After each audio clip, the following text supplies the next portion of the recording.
Hey everyone, welcome back to another episode of Authentic Avenue. My name's Adam Connor, and today I've I think I've got the best interview that I've ever done. Not because of me, in no way because of me. I've done this hundreds of times with fantastic executives, multi-billion-dollar brands, Fortune 100, and nobody, in my eyes, has told a story better than Charles Antis. He is the founder of Antis Roofing, which is based out in Southern California, and he'll tell you a little bit about that. But our stories today go much beyond that business, and you'll see it. You'll see how he tells stories and his dedication to serving people and to giving and to lifting everybody that he passes. I really don't need to describe it at all. I'll leave some links so you could check out the sort of stuff that he does, but this is a little longer than our normal show, and I just want you to sit back and listen to some of these stories and challenge yourself to think of somebody who speaks as passionately as Charles. I'll let you do it. So this is Charles Antis. Charles, I was looking forward to this one, and it's because two things. Number one, I know this is going to be an incredibly high energy conversation, and two, because the first time that we met, listeners, we do a little bit of prep. We talked about a hell of a lot of things, and I was kind of jazzed that very little of it was like directly tied to like the actual business that you're in, but it's the story around it that you tell that I think is incredible. For the listeners, the viewers, anybody consuming this, though, can we just level set to start and say, okay, let's talk about the business for like a minute. Like, what do you do? But then, and then we can see it behind you, keeping families safe and dry. Let's talk more about that experience and what it holistically means, because I'm sure it's more than just a roof. But can we start there? Yes. Yes, we can start with what I do. I am the founder and CEO here at Antis Roofing in Irvine, California, and we service exclusively homeowners associations from San Diego up to Malibu along the coast, and we keep them safe and dry. But you see that everywhere. You hear it in our company, in all of our actions and the way we talk. We enthusiastically exist to keep families safe and dry. That's what roofing is about. It's that basic shelter, that basic need. We provide it. And when you start to hold it that way, you see yourselves higher. You see the impact of all of your actions, of every nail that goes in, of potentially having meaning that can last. And I think that's a powerful metaphor that has carried on once we started to pause and realize the truth of our trade. Yeah. You're exuberant. This energy is palpable, and I know that that you know that well, and that you've kind of trained for it. But I'll ask about that in a second, because this whole world that you've built, quite literally over people's heads, has started with. You've said a couple of things, and so I just want to run through a couple of quotes because I imagine we'll riff quite a bit. The first thing that came to my mind when we had our first discussion was that you talked at length and very colorfully about the power of maybe. God, if I could probably call this whole show "What Happens When You Invest in the Power of Maybe." The quote that I remember you saying was that if I say maybe to something, it always happens. What a positive way to look at the world. Can you talk a little bit about where that started? Was it when you thought of this business? Is it something before that? How long has that power of maybe powered you? Thanks for asking that, Adam. I'll try to go a little deep on that. I mean, what is it? I mean, I grew up in a simple town in Oregon, Myrtle Creek, Oregon, population 3,000. Everybody in that town that I knew, every man that I knew, either worked in the forest or in the lumber mills. And it was this blue collar but proud environment where everybody's work was at risk of even death. And it was a proud place to grow up in. And yet there was something that I saw in someone else, and I'll never forget when I was 6 years old at the Wooden Nickel Day Parade. It's the biggest deal in town, and I'm down there at the end of the parade after the floats go by, the log trucks go by. Then there's this guy, and he's not like every other man that I remember. This man his name was John Shirtcliffe, and he owned the local oil refinery. Looking back, he must have had a little more uh, uh, capability to help, but he stood at the end of that parade every year handing out dimes. He didn't just hand out a dime, but I remember he did something that these other busy, hardworking men weren't able to do. He had capacity in him, and he paused and he looked at me as if he grabbed me by the shoulders and noticed me. And he handed me a dime, which in 1968 could buy 2 candy bars. And I think that was a really powerful thing that I didn't really understand, but I didn't even know what I was thinking. But looking back, I wanted to be John Shirtcliffe. And I think there's something right there. There's wanting, seeing that he was being fulfilled. I mean, I got a good vibration from him. I want to feel like him. I don't want to feel like I'm risking my life all the time, at least for no reason. This guy was doing something and sharing. And I looking back now, I wanted to be him. And how that showed up is when I ended up in California, I ended up looking for work. And I think it's worth it to tell you, the reason I ended up looking for work is I was recruited when I was 21 to come to California and knock on doors and sell insulation. And I was doing that in the valley, in the San Fernando Valley. And I knocked on a door and I met a family, and they were deaf. They couldn't hear. The parents couldn't hear. And I created a bond with that family that day. You know, like you do in sales, you want to love those you sell to. And I loved this family, and I sold them, and I made like $1,000 on it. The next day I went to get the deposit check. And as I walked up on the doorstep, to knock on the door, nobody answered. And I thought, well, they didn't hear me. They're deaf. And I knocked again. And this time the father saw me through the window glass, and he still didn't come. And I didn't understand. And suddenly I felt footsteps, and I turned and I saw a woman I didn't recognize. It was the neighbor. And she was pointing at me, yelling at me, asking me to leave. And I said, but why? And she said, because you lied to my neighbors. You promised them savings on their electricity that is impossible. And you're a crook. Leave. And I was humiliated. And I was initially angry at this woman. And suddenly it hit me. Like, I looked at the contract and I looked at her and what she was saying. I realized it was true. And I was selling something that wasn't genuine. I wasn't going to help this family. I was actually going to hurt that family. And I was so isolated by that instance that day I paused, I pondered, and I quit my job. And there I was, 21 years old, without work, but determined to find work that I would provide value. And the only thing that I could see myself in at the time was in that labor. And so I looked for a labor job, and the only job that I could see was roofing. I had no experience, but that's how I entered the roofing market. And that's where we start. I forgot your question, Adam. I'm on so deep. No. I want to it's about the power of maybe. By the way, do you still talk to, have you ever reconnected with that family? Well, this is what happened in that capacity, as I'm sorry. Yes. The family that I donated the first roof to. Is that what you're referring to? Wow. Are you referring to? I'm referring to this deaf family. I'm sorry. The deaf family. I'm sorry. The deaf family, no, I have never heard from them, but I'm glad you asked that, because for a long time in my heart, I was hurt and I was angry at the neighbor. I didn't realize I was until I realized, when I pondered and looking back, that neighbor was the hero to that family. You know, so in my mind, yes, I want someday to get a call and it be from this older woman who lives in Arleta in the San Fernando Valley. And she's going to say, hey, I remember you. You're the guy that I kicked off the porch. Thank you for listening to me. And thank you for building a company that's actually doing a service to people in the community. I think that, no, I've never heard from that family. I wouldn't know where to look, but I would love to hear from them today. And I would love to show them how everything matters at Antis today. But in that capacity of getting the power of maybe really happened, and I have to build up to the, I was desperate when I started my company. I knew how to solve leaks, but I didn't really know how to do much. I got a job at a roofing company. There wasn't enough work after a while, and so I could solve leaks. So I said, give me the leak that no one else could solve and let me fix it for free. And then I got a call one day from a woman, and I was excited because she had leaks in every room. And so I'm driving to this home the next day. I just started my company. I'm desperate for work.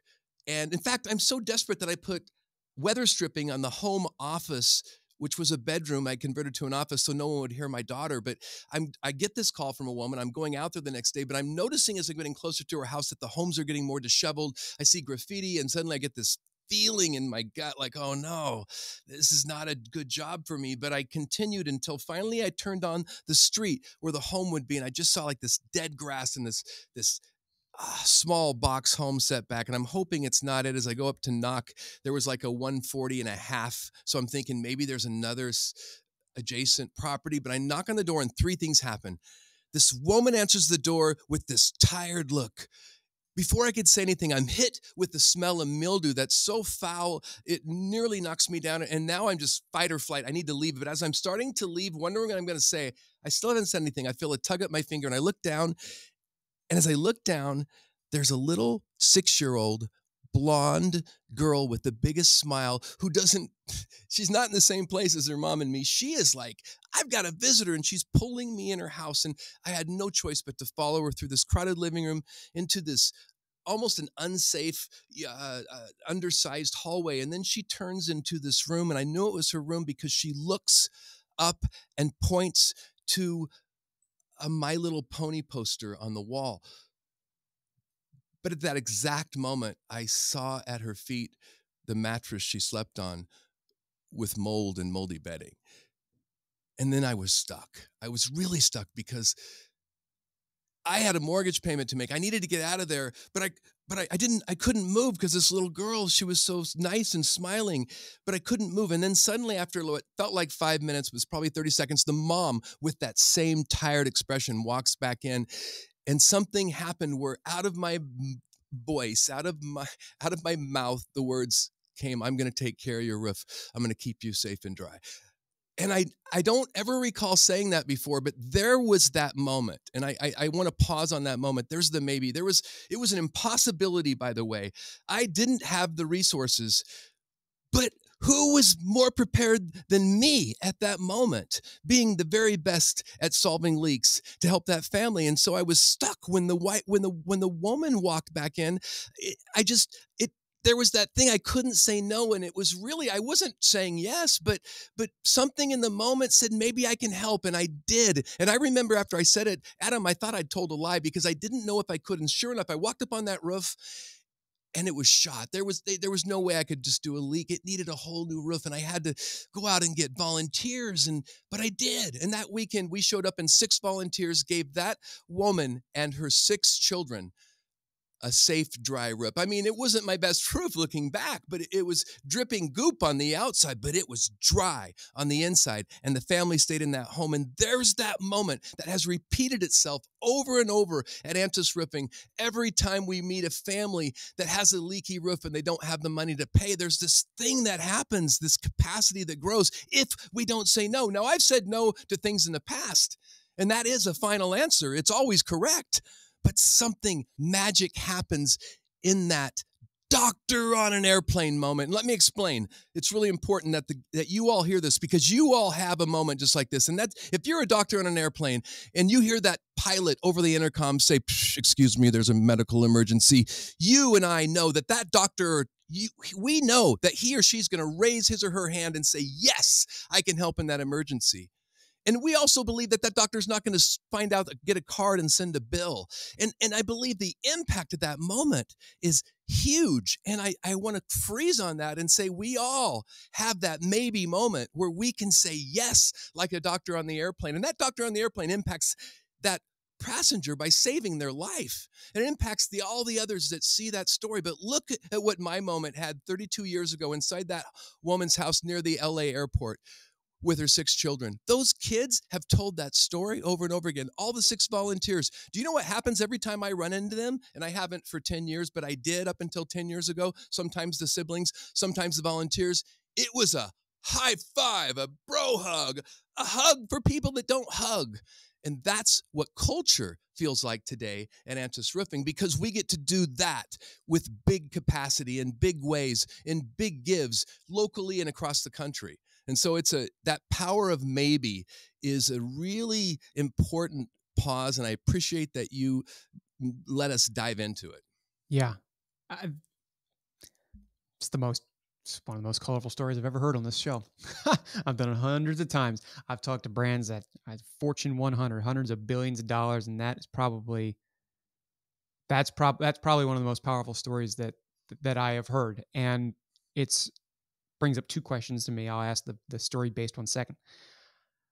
You obviously, it's obvious, over-index on investment, however that word is defined, in people, whether that be that first family that you gave that roof to, whether it be the people that you employ now, whether it be the ways in which you give back. It sounds like a weird question, but why don't you think others invest in people the way that you so obviously and effusively do? I mean, because it's contagious. Like I don't know anything about roofing. My uncle, in my family, the most successful business person that I have in my family is a roofer himself. Got his own roofing company. But I don't know if he has a story like that. And I'm just curious, like, it's so contagious. How did you get to this point? Because when I think of roofer in my head stereotypically, I don't have somebody who tells stories like this, who is so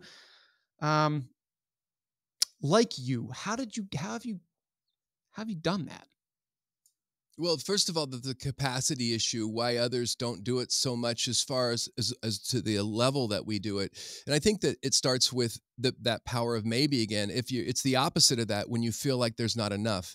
And oftentimes when you start a business, when you start realizing there's all these regulations and there's all these additional costs, in fact, that never ends, it's easy to feel like there's not enough. And so there's a mind shift that has to occur. It's like we all have to awaken a little bit from the way our parents raised us and see the world a little bit differently, especially in the way that people need to be seen today. And for me, it happened in some beautiful ways in the stories, like I told you, and it happened also sometimes with a gun to my head. Sometimes it felt like we had to do stuff that we didn't necessarily want to do, but it was really in changing the way that we held it that made all the difference. I even in the way that we served the client. I remember I just started I haven't told this story yet. I tried to tell it yesterday, but my storytelling coach, we'll probably talk about later, was asking me some really great questions and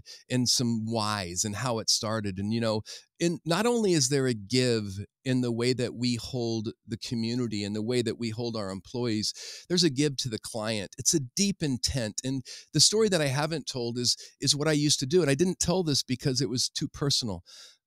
I'm feeling emotional, but when you hear it, I don't know if you're going to get it. You might, but I'm saying I don't know if people get it, but it's like I was so desperate for work. I needed every job. I had very few calls, and my clients were homeowners associations like condos, and they would often call, and there would be 300 units, and they had 50 leaks, and they had no money, and they had to solve those leaks. And here I was. I may not at that time even been able to sell them a re-roof, but I had the ability to solve those leaks, and I was desperate to be their hero. And I remember driving out to the community, there was this ritual that I sort of had that I've never talked about, but I would drive to the condo. I would go near the area where the leak was. I would hopefully not be seen. I'd be by myself. I'd take a ladder. I'd climb up on the roof, and I would go to an area near where the leak was and say it's leaking around a chimney. And I would lay down, put my back on the roof in a safe area, and then I would lay my head upon the tiles, and then I would, with big desire, want to solve that leak. I'd want to solve the problem in a way that they could get all the usable life out of the roof. And as I laid down there imagining that most of the roof was in good area, just leaking at the chimneys or vents or whatever, I would imagine, what if I could design the plan that would keep this community safe and they could get all the usable life out of the roof? And then I would go into this thought, and this is the part that's, I think, maybe a little deep, but it really worked. I would imagine I am water. It really was. I would imagine that I'm a bead of water and I'm entering where it looks to be this hole, and how I would travel down the paper, the flashing, drip upon the joists, the plates, drip upon and find its way down, because water can travel 50 feet. And I never told that because it sounds like I'm divining water, like I'm a guy that's going to sell you that I can go find water in a desert and sell you a well. But I can tell you that's exactly what occurred. And then what we did is, we have so many stories of communities that would do a maintenance for $50,000 instead of spending $3 million on a roof. And we would get them 10 more years out of their roof before they needed to re-roof. And so there was a deep, deep desire to serve the consumer. In every instance, it felt like there wasn't enough. There's not enough money that I can solve all your leaks for $50,000 and we need a $3 million re-roof. And yet, when you think maybe there's capacity, it shows up. It shows up in performance. It shows up today. It shows up in performance. And we have an expression in Antis that every nail matters. And because there's 200,000 parts on the average roof we install. And if you have purpose in your company, then it shows up in your employees. And there's nothing similar about two roofs side by side installed by two different companies. Nothing similar. Every nail goes in differently. And in Antis, we believe if we set up purpose right in our company, every nail can go in like it matters. And that's kind of where we've ended up, by always looking at things purposely. I don't think I answered your question, Adam. No, well, you know what the great part about this is? I was asking about investing in people, which obviously you do. You just told me about how you seek to serve.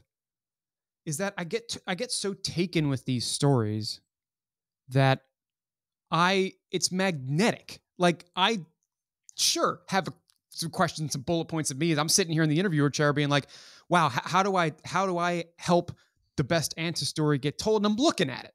I don't need to ask these questions. It's not because I haven't done my prep. It's because it jumps off of the page. It flies out of the microphone. I know that that's nobody comes out of the womb with a natural ability to do that, but you have invested in people and invested in yourself clearly in this way. That desire to serve, even in the ways in which you said, like the very tactile ways, laying on that roof. I didn't know water traveled 50 feet, by the way.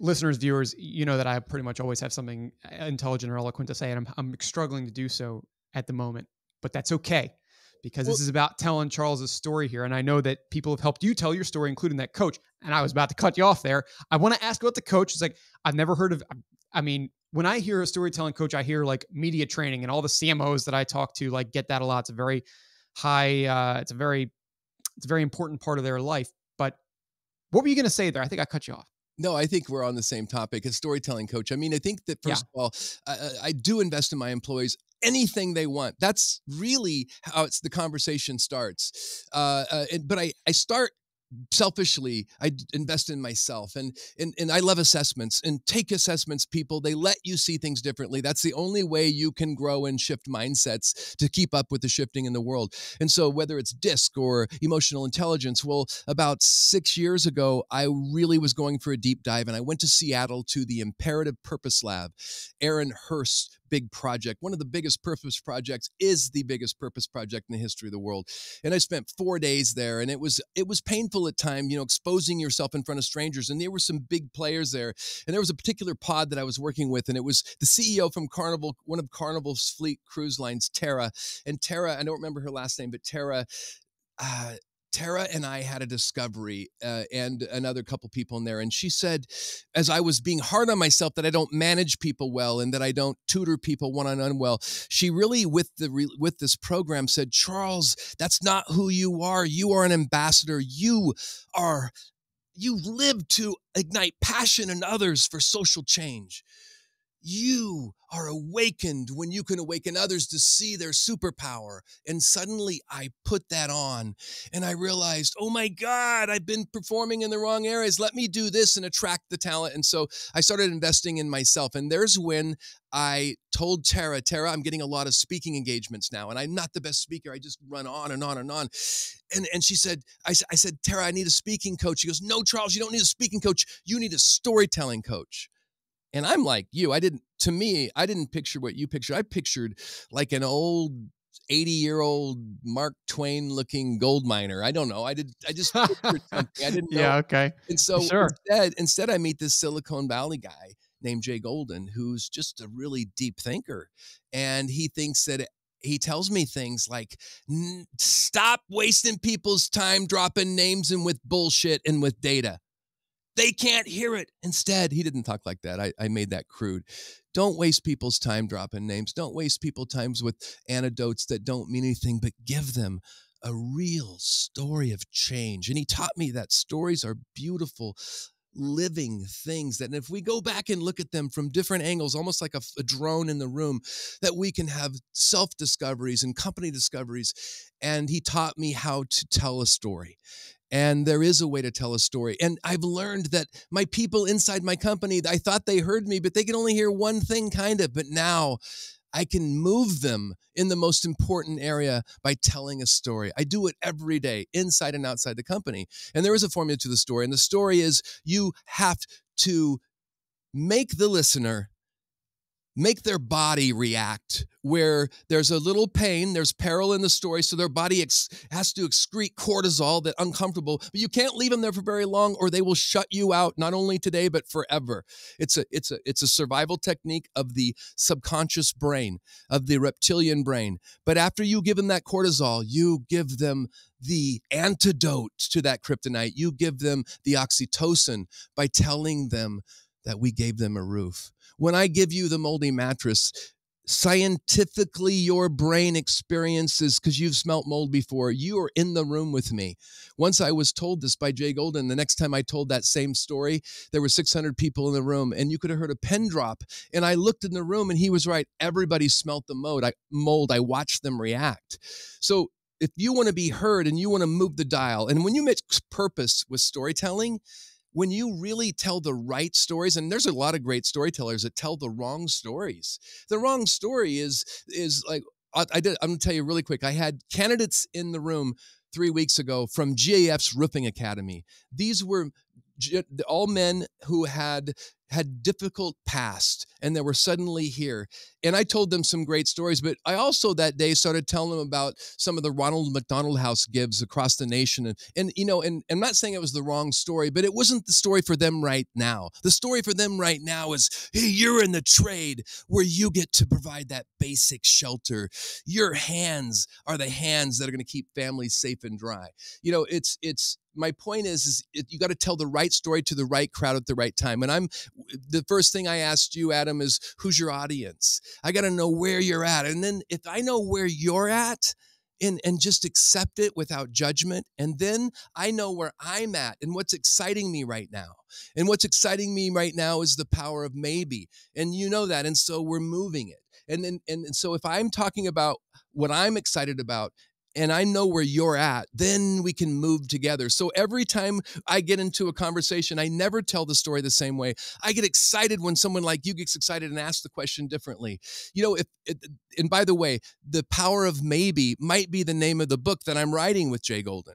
But right now, today, this morning, and the reason I got emotional when I was telling the story about me laying on the roof with my head and imagining that I am water, right now, the name of that book for me today is I Am Water, because I think we're all water. In fact, I just want to say this, and you tell me if this has any, because you know how we get excited some days?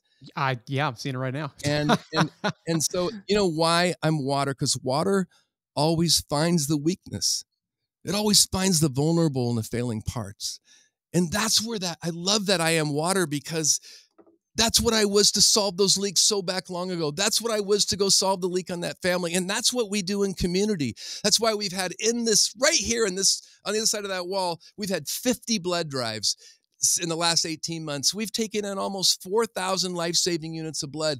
Why? Because we could, because there was a blood shortage. But why? Because I am water. Why do we deliver boxes of food with Second Harvest as part of the Second Harvest Truck Brigade? Because they couldn't fill every Tuesday at 2 last year. So we sent a fleet every Tuesday at 2 so we could deliver boxes. And I got to tell you, when I went to deliver food, I just got to tell you a quick story. This is why we do this. We get to have these experiences. I didn't want to deliver food. But when, after the pandemic last year, a lot of our giving, which is how we're defined, our habitat, we've given every habitat roof and locally for the last 11 years. We do Meals of Love and provide the roofing at Ronald McDonald House. But when everything shut down, we lost part of our identity. And then Susan DeGrassi, one of my VPs, said, Charles, we have food insecurity. And I always heard about food insecurity, but I didn't feel it. And now all of a sudden I pause and go, oh my God, there's seniors, there's children in our community that don't have enough food. And so I went to deliver my first box of food, even though I wasn't comfortable. And I delivered a box of food to the second story of a condo. And I knocked on the door and a woman answered and she asked me to bring it in. And we weren't supposed to come in at that time, but I knew I needed to. And as I walked in, out of the corner of my eye, I saw a woman in an old, thin nightgown who's coming toward me. And it kind of intimidated me. And she was saying something. And she got closer. She was saying, bless you, bless you, bless you. And it was, honestly, it was feeling so uncomfortable. And I was putting the box of food down to leave as quickly as I could. But as I put the box of food down and I paused and turned, all of a sudden, I just felt, whoa, like awakened in the moment. Like instead of it being like hit with a dart, I was hit with this blessing. Like she was blessed. She was saying, bless you, bless you, bless you. And I felt blessed. I didn't know what blessed was until that moment. And I felt so good. And I remembered what we're supposed to do, how we're supposed to help. And then that woman said, wait a minute. And she took off down the hall. And I thought she was retrieving a gift for me or something. And I'm imagining what I'm going to say. And instead, she comes back around the corner again with her head sunken, holding a completely squeezed flat tube of Colgate toothpaste, asking for more. And so in that moment, there was a beautiful time where I got to have that, oh my God, this is what we're supposed to do. It doesn't matter if it fits. This is what's needed today. And then yet also see there's so much more we can do. And when you lead like that today, that is authentic leadership. And the other thing that, you're all about authenticity. I got to riff on vulnerability because I'm really discovering something. There's never been more inauthenticity in the world that I've lived in than I see today, self-prescribed. And I'm not saying that angry. I'm just saying that as an observer and a little uncomfortable with it. And so it matters so much more today how you show up. It matters so much more today. I was going to riff way down further in that, and maybe we can later. Maybe. I'm getting hooked. I'm sure you got a ton of stories about all sorts of different situations like this. Whether it be somebody who you're delivering food to and maybe you felt uncomfortable laying on the roof, all the way back to that first story that you told me. What is clear through all of them is not only this desire to serve, as you told me before, but also almost a duty it feels to make more than just safe and dry, to make people's lives better. The reason why I say it like that is because I can't tell you how many times I hear that, and it'll be like let's say somebody who heads the marketing for like a tech company, and it's like, make people's lives better. Well, I get it. I know why the thing that you're doing is making people's lives more efficient or more productive. But at the end of the day, I don't feel it. It's not palpable. It comes from their head. It doesn't very much come from their heart. Another quote that you had told me that I want to hear your thoughts on, and maybe we can get into vulnerability a little bit about it. You told me that a good mantra to live by, or maybe it was more micro than that, but I thought of it as macro, is to lift everyone you pass. Do you have, who have you looked up to? Who lifted you? I'm so curious because obviously you've gotten the people to help you tell these stories well, and you have the stories, thankfully, that you can tell.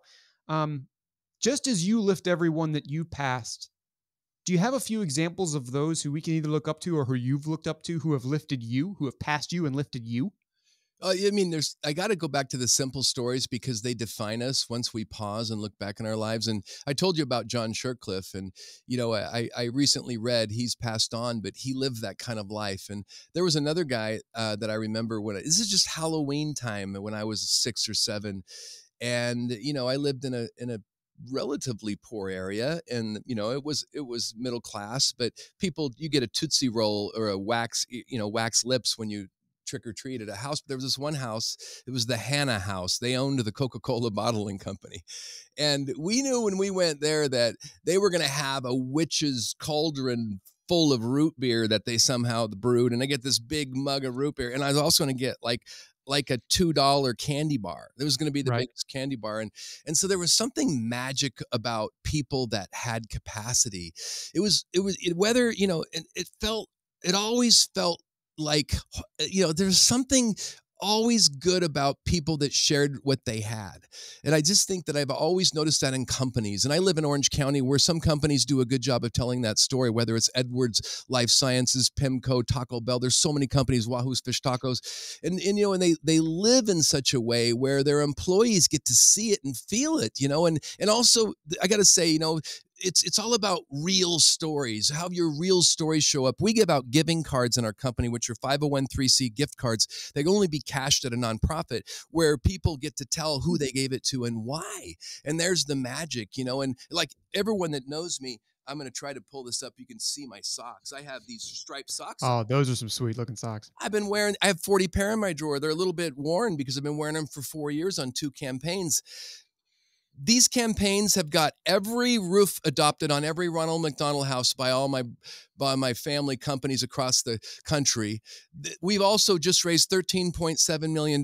Katie Rucker and my co-campaign share to double the size of the house. But it happens because it's my real story, and I'm going to tell it to you quick. I have 7-year-old twins. They're 100% healthy today, but they entered the world in CHOC, Children's Hospital Orange County, NICU, because they were 6 weeks premature, and they weren't talking, they weren't breathing, they had tubes stuck in them. I go in there every day. My wife's Dawn's beautiful pregnancy went to us nervously driving to the hospital. We went to the hospital twice a day for 2 hours a day because the CHOC nurses told us that if we took off our shirts and we laid our naked babies on our naked chest, that skin-on-skin treatment for 4 hours every day would give them the best chance to heal. So you knew we were there. And one day I was going in, and by the way, every day going in there, the Ronald McDonald House station was right next to it. They had 2 beds. You could spend the night. They had computers. They had coffee. They had snacks. They had a nice attendant named Susan who was always say, "Oh, come here." And I ignored her. In fact, I feel bad today, but I was rude to Susan because I was so against being part of the families that had sick kids. I was in denial, and I was in my lane. And one day I went in, and I was behind, I was late, and I was going to have Charlie on my chest. And I was panicking because I had chronic heartburn that day, and I knew I wasn't going to be able to do it. I didn't know what I was going to do. And I'm on my way in, and no attendant was at the Ronald McDonald House station. And I looked down, and I saw a little green Nature Valley granola bar, and I took it. I took it because I had no intention of owing anybody anything. But I don't remember anything, Adam, except for about an hour and a half later. I remember being in that NICU and laying back on that gurney, and I had Charlie asleep on my chest. He was sleeping. I had no pain. And I started to get that metaphor of, what Ronald McDonald House does. They keep families close so they can heal, so the kids can heal. And I lived it. So even though it's a simple 20-cent granola bar, it's had a huge impact in my life and the life of my stakeholders all around. And I think that's what, if you want this to work, your real stories show up. Your real stories show up in what you do. Your people's real stories show up. And then if you want to have movement, both personal to your brand, to your company's brand, to your personal brand, then you need to volunteer and you need to show your stories. You need to live it and show that authenticity, because that's how people will know you, who you stand next to. And it's really powerful when you carry the brand of good. People see me as a Ronald McDonald House representative. Let me tell you what that feels like to their reptilian brain. To the reptilian brain, the same brain that would have been nomadically traveling across the plains 10,000 years ago, it means I'm safe to travel with. That means for their children, I'm safe to travel with, because I think it is unimaginable to ignore sick children.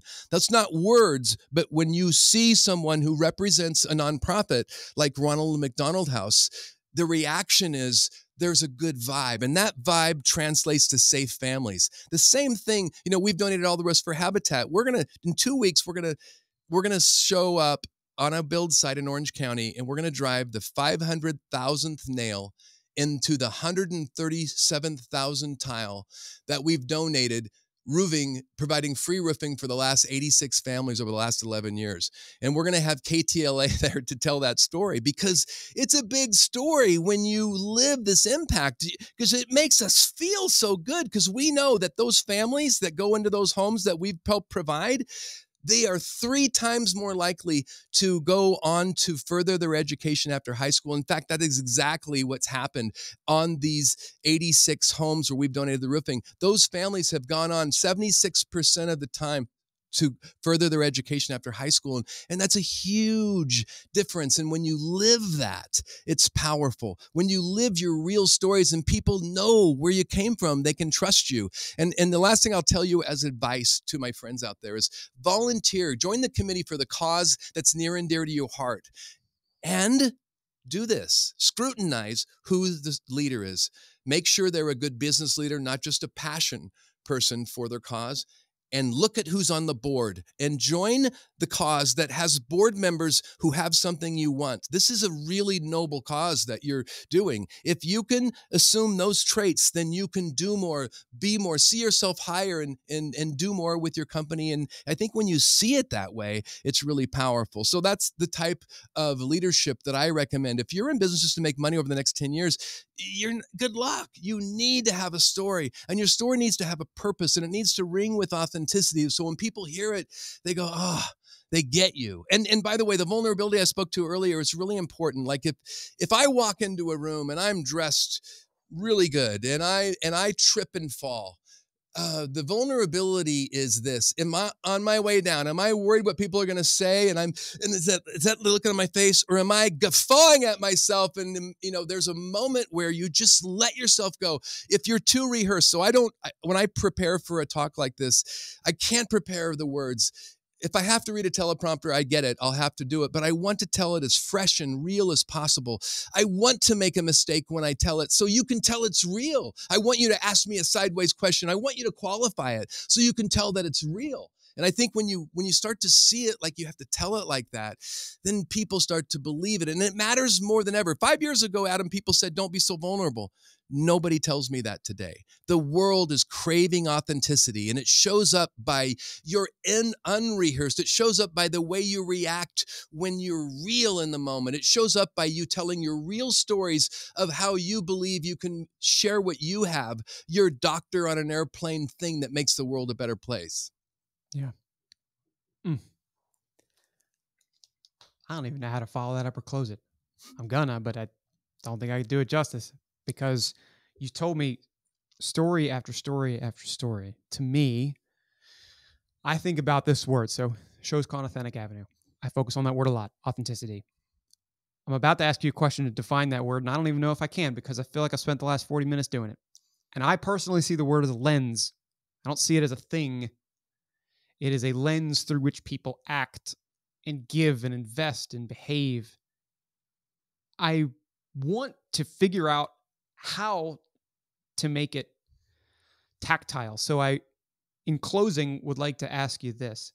You have all of these phrases and sayings and stories. If there were a Charles Antis dictionary and the word authenticity happened to be in there, and you flip to that page, what might that definition read? I want to know how you think about that word, how you define it. And I know it's through the stories. I'm just curious if there's a prevailing sentiment through it all that you think encapsulates it well.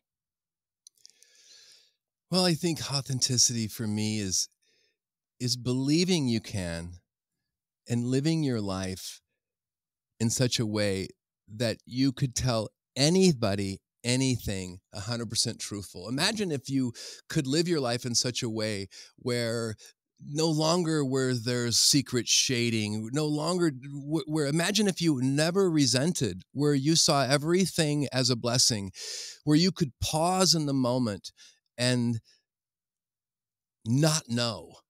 I think authenticity is not knowing, because in not knowing, we can hear and we can discover the most beautiful new things in a world that is changing faster than it's ever changed in any of our lifetimes. Hmm. Those are fantastic words to close with. I am thrilled that I was able to bring your perspective and story here because I said it at the top. I don't think I've had a conversation quite like it, at least not here. So I am highly grateful for what you do, the stories that you tell, and the way that you are. Thank you for it. And on behalf of the viewers and listeners, everybody who ever consumes this from now until eternity, appreciate you walking down Authentic Avenue with me. Thank you. And thanks, Brian, for the extra sound work. That's a message that is so clear, and you saw it emblazoned behind him this entire time, behind Charles. Keep families safe and dry, to help people out, to serve them broadly. The way in which he invests in people and himself, the way he tells stories, the power of maybe is like none other in his eyes, and now, hopefully, for the last 40 minutes, in yours and mine. I encourage you to check out what Charles is doing to hear more of his stories. He will have a book that's out at some point with changing title every day. And I hope that if anything else, you take away today the ability to tell your own story and to be wonderfully colorful with the way that you do it, but behind it all, to have it be real. It's very difficult for me to define authenticity more than as a lens that you act through, but to be real. What does that mean? You could see it on his face. You could hear it in the way that he talks, the way that he got emotional over laying on a roof. Right? It's not an inherently emotional experience, but it's something that he gets a lot of validation, fulfillment from. Find that for yourself. I hope that you do. Until the next time that we talk, I don't know if I'm going to get something as good as Charles, but I'll try. In the meantime, here is where I am. LinkedIn. I'm right here. You might be listening to a podcast of me. You might be seeing this on YouTube. You might be watching a clip of this on LinkedIn. I encourage you to stay tuned because I'm going to try and tell more stories or let stories be told, rather, like this. As I said, this wasn't good today because of me. Right, I had a couple questions that I wanted to ask, and we didn't even get to all of them. That's okay, because I wanted him to come through. You could also write me an email, adam@authave.com, AUTHAVE.com. Let me know what you thought of Charles' story. Write Charles. Go find him. Follow him. Please follow him. Follow his business. He's doing great stuff. When that KTLA, I think I got that right, story comes out, watch that. Tell me what you think of this show. If you like it, if you want me to do something different, if you hate it, I will take any feedback that you have. Be real with me, okay? And until the next time, I will sign off as I have before with, until the next time that I get real again with you. I don't know about as much as this, but hopefully. Thanks very much for taking a walk with me today down Authentic Avenue, and we'll see you later.